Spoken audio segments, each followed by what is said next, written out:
Let's work specifically on the groin strike, because that's going to be a good power. So, person's going to come in.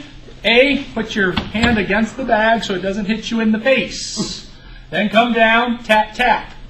And what we want is make sure you're far enough away from the bag that you still want to take that step back. You've got to put yourself in a position of power. As she steps back, she strikes down into the groin.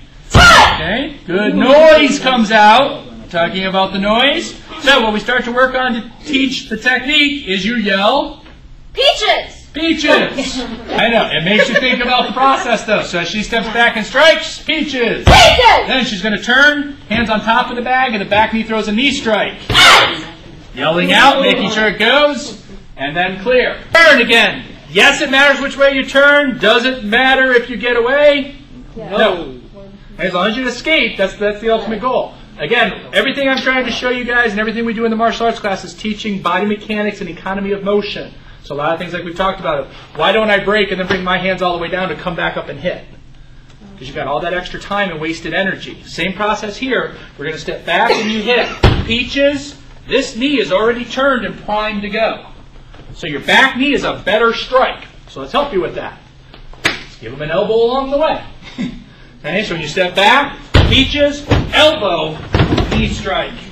And then you can step to the back. It sounds like a silly term, but what you're doing is you're equating where I'm supposed to be hitting. Verbal. Okay, well, you ever notice whenever you're trying to teach something, if you watch your kids, they're teaching themselves something new? Yeah. They'll talk out loud while they do it. Yep. Same process. You're teaching yourself. Peaches is groin. Okay, so if you want to hit open palm or down, that's fine. Turn with the elbow strike. Then you're not going to go, okay, you're done. It's not an up and then a push. From here, it's coming around and in. Okay. So again, hips. Being able to get that full strike in as best you can. If you're not comfortable throwing things full power, that's fine. Still technique.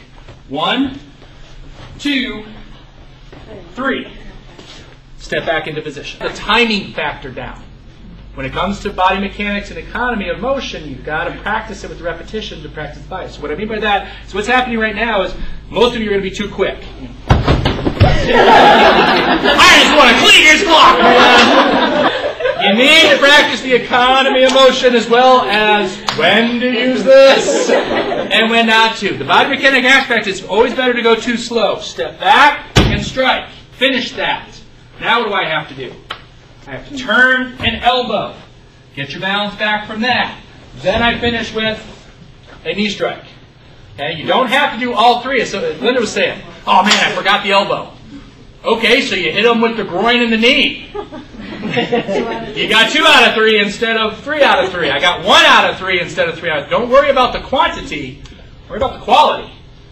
Hopefully my goal is you go peaches, you're going to turn and there isn't going to be anybody there. That puts you in a whole different position, having up to 3 strikes as opposed to only relying. Say you go peaches. Oh shoot, he's still there. I missed. And that's why it's 1, center of gravity. 2, center of gravity. 3, to finish. Okay? 2 extra minutes of